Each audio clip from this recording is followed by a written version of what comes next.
ಸಿಂಹವನ್ನು ಸ್ಥಿರ ಚಿಹ್ನೆ ಎಂದು ಪರಿಗಣಿಸಲಾಗುತ್ತದೆ. ಈ ರಾಶಿ ಚಕ್ರದ ಚಿಹ್ನೆಯು ಸಿಂಹ. ಈ ರಾಶಿಯ ಅಧಿಪತಿ ಗ್ರಹ ಸೂರ್ಯ. ಸಿಂಹ ರಾಶಿಗೆ ಪೂರ್ವ ದಿಕ್ಕು ಶುಭ. ಜನ್ಮನಾಮವು ಮ, ಮಿ, ಮು, ಮೆ, ಮೋ, ತ, ಟಿ, ತೋ, ಟಿ ಅಕ್ಷರಗಳನ್ನು ಒಳಗೊಂಡಿದೆ. ಮಖ ಮತ್ತು ಪೂರ್ವ ಫಲ್ಗುಣಿ ನಕ್ಷತ್ರದ ಎಲ್ಲಾ ಪಾದಗಳು, ಉತ್ತರ ಫಲ್ಗುಣಿ ಮೊದಲ ಪದ ಈ ರಾಶಿಯ ಅಡಿಯಲ್ಲಿ ಬರುತ್ತವೆ. ಇದು ಒಂದು ರೀತಿಯಲ್ಲಿ ಬೆಂಕಿಯಂತೆ ದಹಿಸುವ ರಾಶಿ. ಈ ರಾಶಿಯ ದೇವರು ಸೂರ್ಯ. ಇದು ಪುಲ್ಲಿಂಗ ರಾಶಿ ಚಕ್ರದ ಚಿಹ್ನೆ.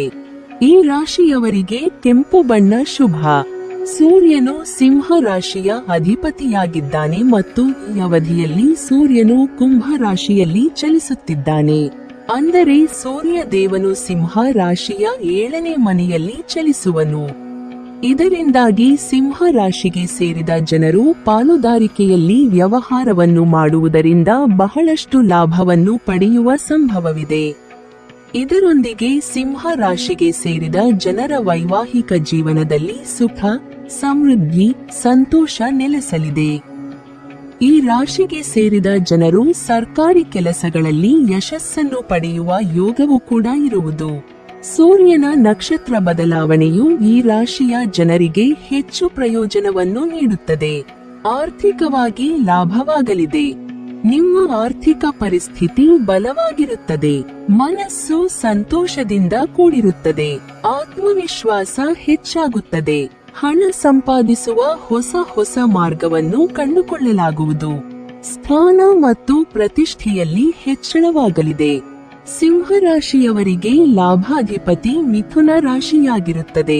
ಲಾಭಾಧಿಪತಿ ಬುಧ ಹಾಗೂ ಮಿಥುನ ಸಿಂಹ ರಾಶಿಯವರಿಗೆ ನಿರೀಕ್ಷೆಗೂ ಹೆಚ್ಚು ಲಾಭವನ್ನು ನೀಡುತ್ತಾರೆ. ಇದರಿಂದಾಗಿ ಈ ಸಂವತ್ಸರ ಸಿಂಹ ರಾಶಿಯವರಿಗೆ ಅದ್ಭುತವಾಗಿರುತ್ತದೆ. ದಾಯಾದಿಗಳಿಂದ ಬರಬೇಕಾದ ಹಣ ಆಸ್ತಿ ನಿಮ್ಮ ಕೈ ಸೇರುತ್ತದೆ. ಯಾರಿಗಾದರೂ ಸಾಲ ನೀಡಿದ್ದರೆ ಆ ಹಣ ನಿಮಗೆ ವಾಪಸ್ ಬರುತ್ತದೆ. ಶ್ರಮವಿಲ್ಲದೆ ನಿಮ್ಮತ್ತ ಧನಲಕ್ಷ್ಮಿ ಆಗಮನವಾಗಲಿದೆ. ಕಳೆದ ಹಲವು ವರ್ಷಗಳಿಂದ ಸರ್ಕಾರಿ ನೌಕರರಿಗೆ ಪ್ರಮೋಷನ್ ಆಗದೇ ಇರುವುದು, ಮೇಲಾಧಿಕಾರಿಗಳಿಂದ ತುಂಬಾ ಕಿರಿಕಿರಿಯಾಗುವುದು, ಇಂತಹ ಘಟನೆಗಳೆಲ್ಲವೂ ಕೂಡ ಯಾರ ಕಿರಿಕಿರಿ ಇಲ್ಲದೆ ನಿಮ್ಮಿಂದ ದೂರವಾಗುತ್ತವೆ. ಸಿಂಹ ರಾಶಿಯ ನಾಟಿ ವೈದ್ಯರಿಗೆ ಅಲ್ಲದೆ ಆಯುರ್ವೇದ ಗಿಡ ಮೂಲಿಕೆಗಳನ್ನು ಸಂರಕ್ಷಣೆ ಮಾಡುವಂತವರಿಗೆ ಲಾಭವಿದೆ. ಅಷ್ಟೇ ಅಲ್ಲದೆ ಜೀವನದಲ್ಲಿ ಅನೇಕ ಸಮಸ್ಯೆಗಳು, ಅನೇಕ ರೀತಿಯ ತೊಂದರೆಗಳು ಎದುರಾಗುತ್ತಿದ್ದರೂ ಕೂಡ ಅದೆಲ್ಲವೂ ದೂರವಾಗಿ ಸಿಂಹ ರಾಶಿಯವರಿಗೆ ಮುಂಬರುವ ವರ್ಷ ಧನಾಗಮನ ಉಂಟಾಗುತ್ತದೆ. ಒಂದು ದೇಶದಿಂದ ಇನ್ನೊಂದು ದೇಶಕ್ಕೆ ಪ್ರವಾಸ ಮಾಡಿ ವ್ಯವಹರಿಸುವವರಿಗೆ ಹಣದ ಅರಿವು ಹೆಚ್ಚಾಗುತ್ತದೆ. ಬುಧ ಗ್ರಹದ ಈ ಸಂಚಾರವು ಸಿಂಹ ರಾಶಿಯ 8ನೇ ಮನೆಯ ಮೇಲೆ ಪ್ರಭಾವ ಬೀರಲಿದೆ. ವ್ಯಾಪಾರವನ್ನು ಮಾಡುವ ಈ ರಾಶಿಗೆ ಸೇರಿದ ಜನರಿಗೆ ದೊಡ್ಡ ಧನ ಲಾಭವಾಗಲಿದೆ. ಈ ಕಾರಣದಿಂದಾಗಿ ನಿಮ್ಮ ಆರ್ಥಿಕ ಸ್ಥಿತಿ ಬಹಳಷ್ಟು ಬಲಗೊಳ್ಳಲಿದೆ. ಸಿಂಹ ರಾಶಿಗೆ ಸೇರಿದ ಯುವಕರಿಗೆ ತಮ್ಮ ತಂದೆಯೊಂದಿಗೆ ಯಾವುದಾದರೂ ವಿಷಯಕ್ಕೆ ವಿವಾದ ಅಥವಾ ಮನಸ್ತಾಪವಿದ್ದರೆ ಅವೆಲ್ಲವೂ ಈ ಅವಧಿಯಲ್ಲಿ ದೂರವಾಗುವ ಸಂಭವವಿದೆ. ಅಂಗಡಿಯನ್ನು ನಡೆಸುವ, ಕೆಲಸವನ್ನು ಮಾಡುವ ಸಿಂಹ ರಾಶಿಗೆ ಸೇರಿದ ಜನರು ಹೂಡಿಕೆಯನ್ನು ಮಾಡುವುದರಿಂದ ಈ ಸಂದರ್ಭದಲ್ಲಿ ಹೆಚ್ಚಿನ ಲಾಭವನ್ನು ಪಡೆಯುವರು. ವಿವಾಹಿತ ಈ ರಾಶಿಗೆ ಸೇರಿದ ಜನರ ಮಧ್ಯೆ ಪ್ರೀತಿ ಹೆಚ್ಚಾಗಲಿದೆ. ಈ ಅವಧಿಯಲ್ಲಿ ನೀವು ಧಾರ್ಮಿಕ ಯಾತ್ರೆಯ ಪ್ರಯಾಣಿಸುವ ಬಗ್ಗೆ ನಿರ್ಧಾರವನ್ನು ತೆಗೆದುಕೊಳ್ಳುವಿರಿ. ಈ ಸಮಯವು ಸಿಂಹ ರಾಶಿಗೆ ಸೇರಿದ ಜನರಿಗೆ ಉತ್ತಮವಾಗಿರಲಿದೆ. ಮನೆಯಲ್ಲಿನ ಒತ್ತಡಗಳಿಂದ ನಿಮಗೆ ಮುಕ್ತಿ ದೊರಕುವುದು. ಈ ಕಾರಣದಿಂದಾಗಿ ಸಿಂಹ ರಾಶಿಗೆ ಸೇರಿದ ಜನರ ಆರೋಗ್ಯದಲ್ಲಿ ಸುಧಾರಣೆಯಾಗುವುದು. ಮೀನ ರಾಶಿಯಲ್ಲಿ ಬುಧನ ಸಂಚಾರವು ನಿಮಗೆ ಅನುಕೂಲಕರ ಫಲಿತಾಂಶಗಳನ್ನು ತರುತ್ತದೆ. ಈ ಸಮಯದಲ್ಲಿ ನಿಮ್ಮ ಕೆಲಸದ ಪ್ರದೇಶದಲ್ಲಿ ನೀವು ಉತ್ತಮ ಫಲಿತಾಂಶಗಳನ್ನು ಸಾಧಿಸುತ್ತೀರಿ. ನಿಮ್ಮ ವೃತ್ತಿಜೀವನದಲ್ಲಿ ಹೊಸ ಅವಕಾಶಗಳು ಉದ್ಭವಿಸುತ್ತವೆ. ನಿಮ್ಮ ಉದ್ಯೋಗದಲ್ಲಿ ಸ್ಥಳದ ಬದಲಾವಣೆ ಸಾಧ್ಯವಿದೆ. ನೀವು ವಾಹನಗಳು ಅಥವಾ ಆಸ್ತಿಯಿಂದ ಸಂತೋಷವನ್ನು ಪಡೆಯಬಹುದು. ಸಿಂಹ ರಾಶಿಯವರು ಹಣಕಾಸಿನ ವಿಚಾರದಲ್ಲಿ ಉತ್ತಮ ಫಲಿತಾಂಶವನ್ನು ಪಡೆದುಕೊಳ್ಳಬಹುದು. ಆರ್ಥಿಕ ಸಮಸ್ಯೆಗಳಿಗೆ ಪರಿಹಾರ ಆರಂಭದಿಂದಲೇ ದೊರಕಲಿದೆ. ಸಾಕಷ್ಟು ಸೀಕ್ರೆಟ್ ಹಣವನ್ನು ಕೂಡ ನೀವು ಬೇರೆ ಬೇರೆ ಮೂಲಗಳಿಂದ ಪಡೆದುಕೊಳ್ಳಬಹುದು. ಈ ಸಂವತ್ಸರದಲ್ಲಿ ಹೆಚ್ಚಾಗುವಂತಹ ಖರ್ಚಿನಿಂದಾಗಿ ಕೆಲವೊಂದು ಆರ್ಥಿಕ ಸಮಸ್ಯೆಗಳನ್ನು ನೀವು ಎದುರಿಸಬೇಕಾಗುತ್ತದೆ. ಅಕ್ಟೋಬರ್ ತಿಂಗಳಲ್ಲಿ ನಿಮ್ಮ ಹಣಕಾಸಿನ ಪರಿಸ್ಥಿತಿ ಮತ್ತೆ ನಿಮ್ಮ ಅನುಕೂಲಕ್ಕೆ ಅನುಸಾರವಾಗಿ ಪರಿವರ್ತನೆಯಾಗಲಿದೆ. ನವೆಂಬರ್ ಹಾಗೂ ಡಿಸೆಂಬರ್ ತಿಂಗಳಿನಲ್ಲಿ ನಿಮ್ಮ ಖರ್ಚಿನ ಕಂಟ್ರೋಲ್ ನಿಮ್ಮ ಕೈಯಲ್ಲಿ ಇರಲಿ. ಯಾವುದೇ ಕಾರಣಕ್ಕೂ ಅಗತ್ಯಕ್ಕೆ ಮೀರಿ ಹಣವನ್ನು ಖರ್ಚು ಮಾಡುವುದಕ್ಕೆ ಹೋಗಬೇಡಿ. ಸಿಂಹ ರಾಶಿಯವರು ಹೆಚ್ಚಿನ ಆತ್ಮವಿಶ್ವಾಸ ಮತ್ತು ಸ್ವಾಭಿಮಾನವನ್ನು ಹೊಂದಿರುತ್ತಾರೆ. ಈ ಚಿಹ್ನೆಯ ಜನರು ಯಾವುದೇ ಯೋಜನೆಯನ್ನು ರೂಪಿಸಿದರೂ ಅದನ್ನು ಪರಿಪೂರ್ಣ ರೀತಿಯಲ್ಲಿ ಪೂರ್ಣಗೊಳಿಸಲು ಬಯಸುತ್ತಾರೆ. ಈ ರಾಶಿಯ ಜನರು ಬುದ್ಧಿವಂತರು, ಸಹಾನುಭೂತಿ ಹೊಂದಿರುವವರು, ಸಂಪ್ರದಾಯ ಗೌರವಿಸುವವರು, ಆಶಾವಾದಿಗಳು, ಉದಾರವಾದಿಗಳು, ದಾರ್ಶನಿಕ, ಉತ್ಸಾಹಿ ಮತ್ತು ವರ್ಚಸ್ವಿ ವ್ಯಕ್ತಿಗಳಾಗಿರುತ್ತಾರೆ. ಹೆಚ್ಚು ಮಾತನಾಡುವ ಅಭ್ಯಾಸ ಇರುತ್ತದೆ. ಹಿರಿಯರನ್ನು ಗೌರವಿಸುವ ಮನೋಭಾವ ಇರುತ್ತದೆ. ರಾಜಕೀಯದಲ್ಲಿ ಆಸಕ್ತಿ ತೋರುತ್ತಾರೆ. ಶುಕ್ರ ಗ್ರಹವು ಸಿಂಹ ರಾಶಿಯ 8ನೇ ಮನೆಯಲ್ಲಿ ಹಿಮ್ಮುಖವಾಗಿ ಚಲಿಸಲಿದೆ. ಜಾತಕದ 8ನೇ ಮನೆಯ ಸಂಬಂಧ ನಿಮ್ಮ ಆಯಸ್ಸಿನೊಂದಿಗೆ ಇರುವುದು. ಶುಕ್ರ ಗ್ರಹದ ಈ ಸಂಚಾರದಿಂದಾಗಿ ನಿಮ್ಮ ಮನೆಯ ವಾತಾವರಣವನ್ನು ನಿಯಂತ್ರಣದಲ್ಲಿ ಇಡಲು ನೀವು ಕಠಿಣ ಪರಿಶ್ರಮವನ್ನು ಪಡಬೇಕಾಗುತ್ತದೆ.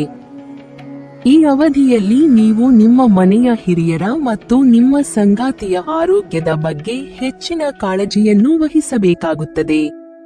ಹಣಕ್ಕೆ ಸಂಬಂಧಿಸಿದಂತೆ ನೀವು ಸಾಕಷ್ಟು ಎಚ್ಚರಿಕೆಯಿಂದ ಇರಬೇಕಾಗುತ್ತದೆ. ದಾಂಪತ್ಯ ಜೀವನ ಈ ಸಂದರ್ಭದಲ್ಲಿ ಚೆನ್ನಾಗಿರುತ್ತದೆ. ಆದರೆ ಆರಂಭದಲ್ಲಿ ನಿಮ್ಮ ಪತ್ನಿ ಸ್ವಲ್ಪ ಮಟ್ಟಿಗೆ ಆರೋಗ್ಯ ಸಮಸ್ಯೆಯನ್ನ ಎದುರಿಸಬೇಕಾಗಿ ಬರುತ್ತೆ. ಈ ಸಂದರ್ಭದಲ್ಲಿ ನೀವು ಒಬ್ಬ ಒಳ್ಳೆಯ ಗಂಡನಾಗಿ ನಿಮ್ಮ ಹೆಂಡತಿಯ ಕಾಳಜಿ ವಹಿಸಬೇಕಾಗಿರುತ್ತದೆ. ಏಪ್ರಿಲ್ನಿಂದ ಸೆಪ್ಟೆಂಬರ್ ತಿಂಗಳ ನಡುವೆ ನಿಮ್ಮ ದಾಂಪತ್ಯ ಜೀವನದಲ್ಲಿ ದಂಪತಿಗಳ ನಡುವೆ ಹೊಸತನ ಕಂಡು ಬರಲಿದೆ ಹಾಗೂ ಈ ಹಿಂದೆ ಕಂಡು ಬಂದಿರುವಂತಹ ಪ್ರತಿಯೊಂದು ಸಮಸ್ಯೆಗಳು ಕೂಡ ನಿವಾರಣೆಯಾಗಲಿವೆ. ಈ ಸಂದರ್ಭದಲ್ಲಿ ನೀವು ನಿಮ್ಮ ಪತ್ನಿಯ ಜೊತೆಗೆ ಮಕ್ಕಳ ವಿಚಾರದಲ್ಲಿ ಕೂಡ ಕೆಲವೊಂದು ನಿರ್ಧಾರಗಳನ್ನು ತೆಗೆದುಕೊಳ್ಳಬೇಕಾಗಿ ಬರುತ್ತೆ. ಆದರೆ ಜೂನ್ ಮತ್ತು ಆಗಸ್ಟ್ ತಿಂಗಳಿನಲ್ಲಿ ನಿಮ್ಮ ಕೋಪದಿಂದಾಗಿ ದಾಂಪತ್ಯ ಜೀವನದಲ್ಲಿ ಕೂಡ ಸಮಸ್ಯೆಗಳು ಉದ್ಭವವಾಗಬಹುದಾಗಿದೆ.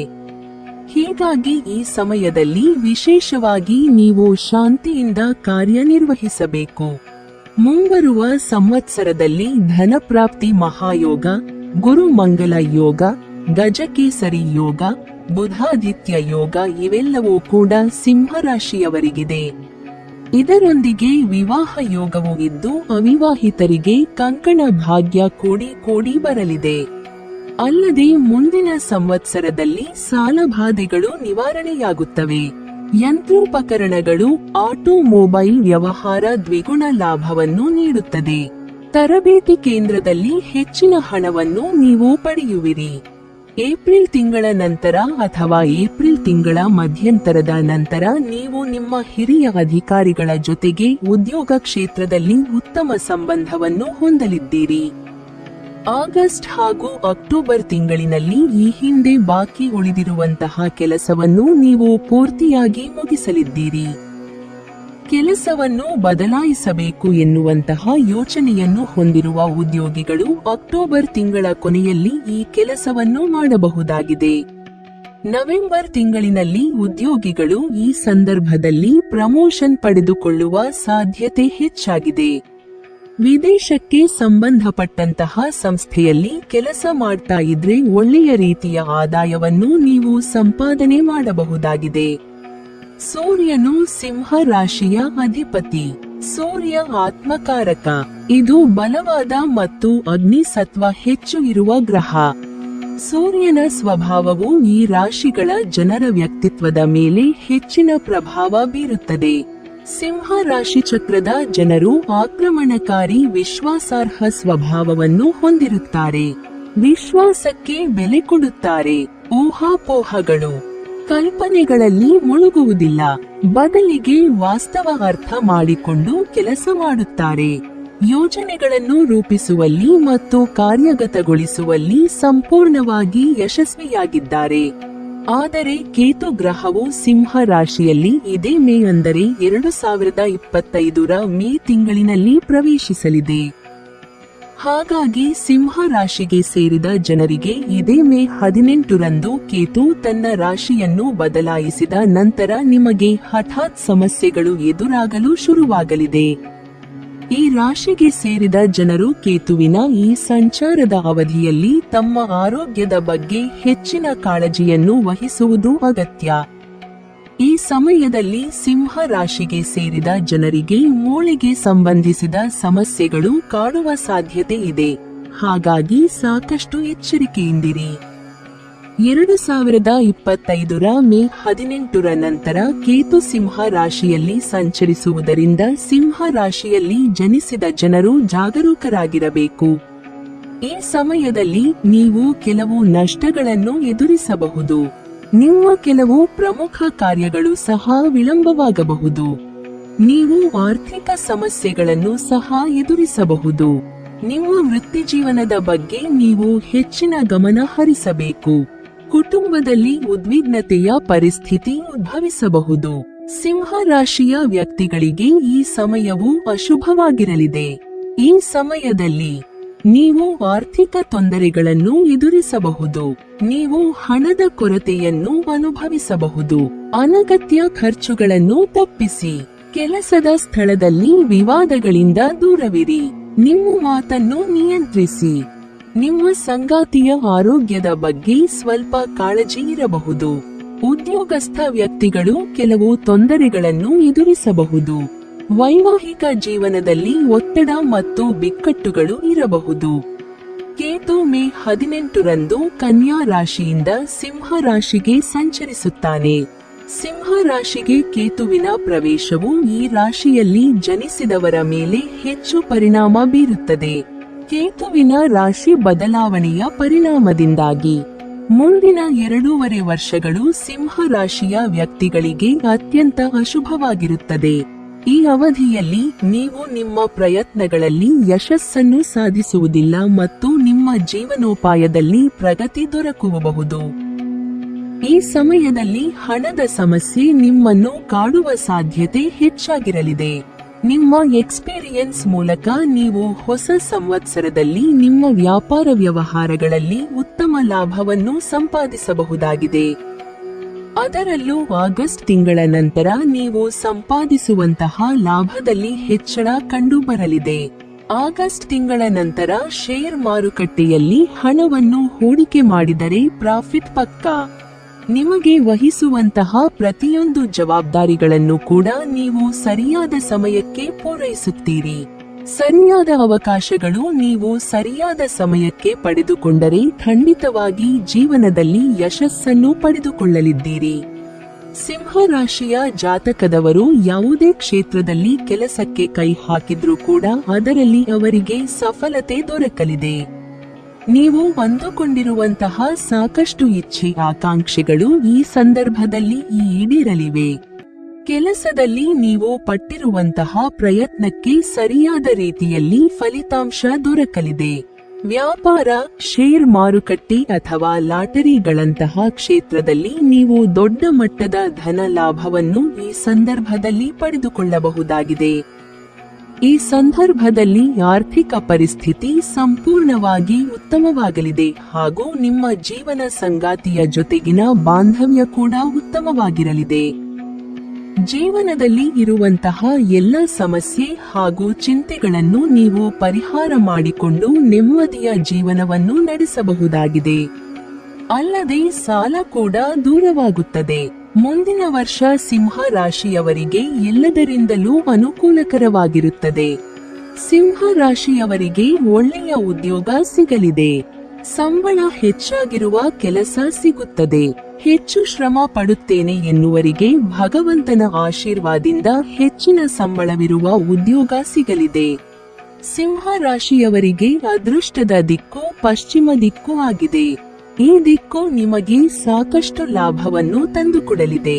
ಈ ದಿಕ್ಕನ್ನು ಕಡೆಗಣಿಸಬೇಡಿ, ಸ್ವಚ್ಛವಾಗಿಡಿ. ಪೂಜೆ ವೇಳೆ ಈ ದಿಕ್ಕಿಗೂ ಆರತಿ ಮಾಡಿ. ಇದರಿಂದ ಮನೆಯಲ್ಲಿ ಸುಖ, ಶಾಂತಿ, ನೆಮ್ಮದಿ ಎಲ್ಲವೂ ಈಡೇರುತ್ತದೆ.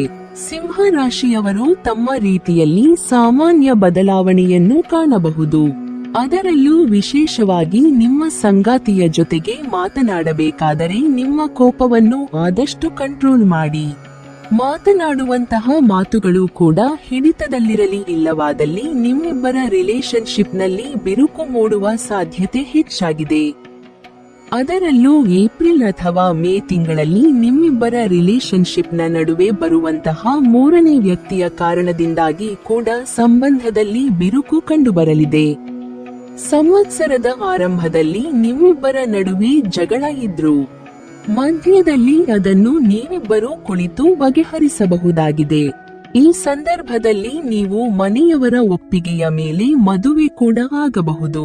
ಪ್ರೀತಿಯ ವಿಚಾರಕ್ಕೆ ಬಂದ್ರೆ ನವೆಂಬರ್ ಹಾಗೂ ಡಿಸೆಂಬರ್ ತಿಂಗಳು ನಿಮಗೆ ಬೆಸ್ಟ್ ಅಂತ ಹೇಳಬಹುದು. ಸಿಂಹ ರಾಶಿಯವರು ಸೃಜನಶೀಲರು. ಅವರು ಸ್ವಭಾವತಃ ಇನ್ನೊಬ್ಬರಿಗೆ ನೆರವಾಗಬೇಕು ಎನ್ನುವ ಮನಸ್ಥಿತಿ ಇರುವವರು. ಹರ್ಷಚಿತ್ತ ಮತ್ತು ಹಾಸ್ಯದ ಸ್ವಭಾವ, ಆಡಳಿತ ನಿರ್ವಹಿಸುವ ಸಾಮರ್ಥ್ಯ ಇರುವ ಸದೃಢ ವ್ಯಕ್ತಿತ್ವ ಹೊಂದಿರುತ್ತಾರೆ. ಸಿಂಹ ರಾಶಿ ಚಕ್ರದ ಜನರಿಗೆ ತ್ರಿಗ್ರಹಿ ಯೋಗವು ಸಂತೋಷವನ್ನು ತರುತ್ತದೆ. ಈ ಯೋಗವು ಈ ರಾಶಿ ಚಕ್ರದ 8ನೇ ಮನೆಯಲ್ಲಿ ರೂಪುಗೊಳ್ಳುತ್ತಿದೆ. ಅಂತಹ ಪರಿಸ್ಥಿತಿಯಲ್ಲಿ ಈ ರಾಶಿ ಚಕ್ರ ಚಿಹ್ನೆಯ ಜನರು ಉದ್ಯೋಗ ಮತ್ತು ವ್ಯವಹಾರದಲ್ಲಿ ಬಹಳಷ್ಟು ಪ್ರಯೋಜನಗಳನ್ನು ಪಡೆಯಬಹುದು. ನಿಮ್ಮ ಕೆಲಸಕ್ಕೆ ಮೆಚ್ಚುಗೆ ದೊರೆಯುತ್ತದೆ. ಇದರೊಂದಿಗೆ ನೀವು ಸರ್ಕಾರಿ ಯೋಜನೆ ಅಥವಾ ವ್ಯವಹಾರದಲ್ಲಿ ದೊಡ್ಡ ಆದೇಶವನ್ನು ಪಡೆಯಬಹುದು. ಇದರಿಂದ ನೀವು ಉತ್ತಮ ಲಾಭ ಗಳಿಸಬಹುದು. ಸಮಾಜದಲ್ಲಿ ಗೌರವ ಹೆಚ್ಚಾಗುತ್ತದೆ. ಆರೋಗ್ಯವು ಉತ್ತಮವಾಗಿರುತ್ತದೆ. ಆರಂಭಿಕ ಸಮಯದಲ್ಲಿ ಸಾಕಷ್ಟು ಸಮಯಗಳಿಂದ ನೀವು ಯಾವುದೇ ಆರೋಗ್ಯ ಸಮಸ್ಯೆಯನ್ನು ಅನುಭವಿಸುತ್ತಿದ್ದರೆ ಅದಕ್ಕೆ ಪರಿಹಾರ ದೊರಕಲಿದೆ. ಜೂನ್ನಿಂದ ಅಕ್ಟೋಬರ್ ತಿಂಗಳ ನಡುವೆ ನೀವು ಯಾವುದೂ ಸೋಂಕಿಗೆ ಒಳಗಾಗುವ ಸಾಧ್ಯತೆ ಹೆಚ್ಚಾಗಿದೆ. ಈ ಸಂದರ್ಭದಲ್ಲಿ ನೀವು ನಿಮ್ಮನ್ನು ಕಾಪಾಡಿಕೊಳ್ಳುವುದು ಅತ್ಯಂತ ಪ್ರಮುಖವಾಗಿರುತ್ತದೆ. ಇದಾದ ನಂತರ ಅಕ್ಟೋಬರ್, ನವೆಂಬರ್ ಹಾಗೂ ಡಿಸೆಂಬರ್ ತಿಂಗಳಲ್ಲಿ ನಿಮ್ಮ ಆರೋಗ್ಯ ಮತ್ತೆ ಚೇತರಿಸಿಕೊಳ್ಳಲಿದೆ. ನಿಮ್ಮ ದೇಹದಲ್ಲಿ ಕೂಡ ಎನರ್ಜಿ ಹೆಚ್ಚಾಗಲಿದೆ. ಸಂದರ್ಭದಲ್ಲಿ ನೀವು ಆರೋಗ್ಯಯುತ ಜೀವನವನ್ನು ಆನಂದಿಸಬಹುದಾಗಿದ್ದು ನಿಮ್ಮ ಮಾನಸಿಕ ಆರೋಗ್ಯ ಕೂಡ ಉತ್ತಮವಾಗಿರಲಿದೆ. ಈ ಚಿಹ್ನೆಗೆ ಸೇರಿದ ಜನರು ಸಾಮಾಜಿಕ ಬದುಕು ಇಷ್ಟಪಡುತ್ತಾರೆ. ಪ್ರಬಲ ಇಚ್ಛಾಶಕ್ತಿ ಇರುವ ಸಿಂಹ ರಾಶಿಯ ಜನರು ಸ್ವಭಾವತಃ ನಿಷ್ಠೆ ಬಯಸುತ್ತಾರೆ. ನಿಷ್ಠೆಯಿಂದ ಇರುತ್ತಾರೆ. ಹೀಗಾಗಿ ಇವರ ಗೆಳೆಯರ ಬಳಗವೂ ದೊಡ್ಡದು. ನವಪಂಚಮ ಯೋಗದ ಪ್ರಭಾವದಿಂದಾಗಿ ಸಿಂಹ ರಾಶಿಗೆ ಸೇರಿದ ಜನರು ತಮ್ಮ ವೃತ್ತಿ ಜೀವನದಲ್ಲಿ ಮಹತ್ವಪೂರ್ಣವಾದ ಯಶಸ್ಸನ್ನು ಪಡೆಯುವರು. ಈ ಅವಧಿಯಲ್ಲಿ ಅದೃಷ್ಟದ ಸಂಪೂರ್ಣ ಬೆಂಬಲವನ್ನು ಸಿಂಹ ರಾಶಿಗೆ ಸೇರಿದ ಜನರ ಪಡೆಯುವುದರಿಂದ ನಿಮ್ಮ ಅಪೂರ್ಣ ಕಾರ್ಯಗಳೆಲ್ಲವೂ ಪೂರ್ಣಗೊಳ್ಳಲಿದೆ. ಜೊತೆಗೆ ನಿಮ್ಮ ಕುಟುಂಬ ಜೀವನವು ಸಂತೋಷ ಮತ್ತು ಶಾಂತಿಯಿಂದ ಕೂಡಿರುವುದು. ಕೆಲಸದ ಸ್ಥಳದಲ್ಲಿ ಈ ರಾಶಿಗೆ ಸೇರಿದ ಜನರು ಪ್ರಶಂಸೆಗೆ ಪಾತ್ರರಾಗುವುದರೊಂದಿಗೆ ನಿಮಗೆ ಉನ್ನತ ಪದವಿ ದೊರಕುವ ಸಂಭವವಿದೆ. ಹಾಗೆ ಈ ಯೋಗದ ನಿರ್ಮಾಣದಿಂದಾಗಿ ನೀವು ಹೊಸ ಅವಕಾಶಗಳನ್ನು ಪಡೆಯುವುದರಿಂದ ನಿಮ್ಮ ಆರ್ಥಿಕ ಸ್ಥಿತಿ ಬಲಗೊಳ್ಳಲಿದೆ. ಸಿಂಹ ರಾಶಿಯವರ ಗುಣ ವಿಶೇಷತೆಗಳ ಬಗ್ಗೆ ಮಾತನಾಡುವುದಾದ್ರೆ ಅವರ ಬಳಿ ತಾವು ಮಾಡುವಂತಹ ಕೆಲಸದ ಬಗ್ಗೆ ಹೆಮ್ಮೆ, ನಾಯಕತ್ವದ ವಿಶೇಷವಾದ ಗುಣಗಳು ಹಾಗೂ ಬೇರೆಯವರನ್ನು ಆಧರಿಸುವಂತಹ ಉತ್ತಮ ಮನಸ್ಸು ಕೂಡ ಇದೆ. ಬೇರೆಯವರನ್ನು ಕೂಡ ತಮ್ಮ ರೀತಿಯಲ್ಲಿ ಯಶಸ್ವಿ ವ್ಯಕ್ತಿಗಳನ್ನಾಗಿ ಮಾಡುವಂತಹ ಸ್ಫೂರ್ತಿದಾಯಕ ಸೆಳೆತ ಕೂಡ ಅವರ ಬಳಿ ಇದೆ. ಸದಾಕಾಲ ತಮ್ಮ ಕೆಲಸ ಹಾಗೂ ವ್ಯಕ್ತಿತ್ವದ ಕಾರಣದಿಂದಾಗಿ ಸಿಂಹ ರಾಶಿಯವರು ಆಕರ್ಷಣೆಯ ಕೇಂದ್ರಬಿಂದುವಾಗಿ ಕಾಣಿಸಿಕೊಳ್ಳುತ್ತಾರೆ. ತಮ್ಮ ಮನಸ್ಸಿನಲ್ಲಿ ಇರುವಂತಹ ಉತ್ಸಾಹದ ಮೂಲಕವೇ ಅವರು ಬೇರೆಯವರನ್ನು ಕೂಡ ಅದೇ ರೀತಿಯಲ್ಲಿ ಇರುವ ಹಾಗೆ ಮಾಡುತ್ತಾರೆ.